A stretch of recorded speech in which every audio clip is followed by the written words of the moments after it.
Miami has it in operation, does that give you some level of comfort and perspective that this is a good thing? Well, Miami and Miami Gardens both have the ShotSpotter, and nationally they have been able to contract with other police departments to obtain the ShotSpotter, to include New York City, Puerto Rico, and other areas that have gun violence. Milwaukee's had it for a long time, so we did our research, and it is a product that really highlights and brings forth a capability for law enforcement to respond to gunfire quickly, to perform better investigations. What they found at a national level is that once they once they implement the program, and they put these devices out into the communities, they're able to track a lot more gunfire going off in the communities than what are reported, significantly more. So when you track gunfire, does that by design lead to arrests? Well, what it does is, if you just have the ShotSpotter system, when the gunshot goes off, within seconds, there's a notification to law enforcement that gunshots went off. So we don't have to wait for 911 to go off. So then we can respond much quicker and hopefully catch somebody in the act of fleeing or involved in a situation. But the likelihood of that happening is obviously is very low, because we have to be really on top of it. But what it does is it gives us the capabilities every time that a gun is used in a certain areas, in the domes where they're deployed, we can respond, collect the casings, and put those in evidence into our NIBIN system with our lab and our partnership with ATF.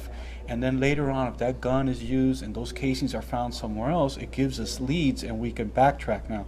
So if someone's picked up with a gun somewhere and we know that these casings were used in a certain neighborhood, we can kind of put, build a puzzle. And really make cases and help us investigatively.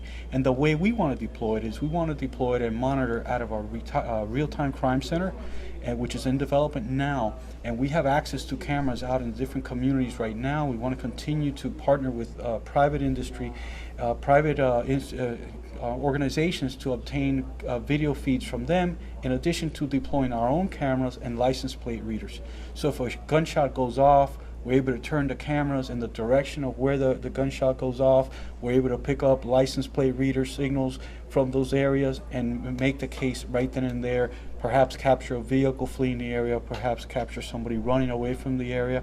And I've seen some of the demonstrations from New York City, NYPD, and they were able to show us what happens when gunshots go off in those crowded communities that they have, and how they're able to go back on the cameras, rewind those cameras that are on DVR systems, and go back and capture the incidents as they happen.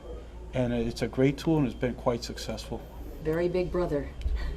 Yes, that is the concern of the community, but really we really need to keep our kids safe, and we're deploying them in areas where there's a lot of gun violence, and keep our kids safe, keep our community safe, and make some arrests. It's going to be used as a resource, as a tool for law enforcement, not for oversight, but to really help solve cases and really and make the community a lot safer. That's awesome. Okay. That's, you guys talking? I always feel like people who raise those constitutional issues, Yeah. If I got nothing to hide, have at it. Yeah. You know what I mean? So it's a tool. I mean, to characterize it Yeah. as another tool in the arsenal. It's just another tool. Yeah. Yeah.